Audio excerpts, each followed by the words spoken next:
یاره زه خو د خپل ګاونډي نه په دې پټي کې تنګ راغلی یم کله راته ډکې کړي او کله راته ګني کړي دې وخت کې خو شته نه دا پوله به ووامه څوک مې ویني مړه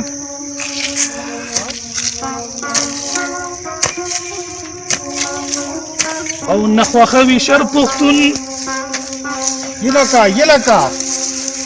تا زما پوله څنګه ووایه لاس په ناچې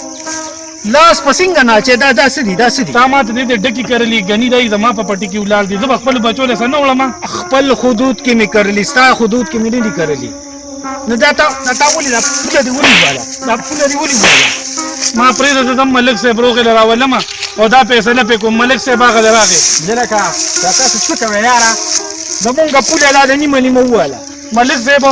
دا زمونږ پیسه کې دي د ما ته هغه د ډکې کرلي زما غنم نه کېږي دلته ګني زما په ځمکه کې کرلي زه څه وکړم زه به خپلو بچو له څه نه وړم واشنا دا په موږ پښتنو باندې څه چل شوی دی موږ لګیا یو او پولې وخو تاسو ته ښه پته ده چې الله پاک خپل حق ماف کوي خو پردی حق نه ماف کوي سبا ته خپلو بچو له ډېرې دی خپلو بچو له ډېریا سبا به تاسو قبر ته نه ځئ دا خبره یې الله پاک له به څه جواب ورکوي واشنا چې کوم د الله پاک درکړي دي په هغې صبر وکړئ او د نن نه پس دا جنګ جګړې مه کوئ موږ پښتانه ټول یو بل کې روڼه یو دا ځمکه په ځای پرته یو او موږ په یو بل له سرونه ماتو شابې دواړه ورته غاړه وځئ دا خو زما تربور نه زما روړ دی او تربور صحیح خو د تره زوی که نه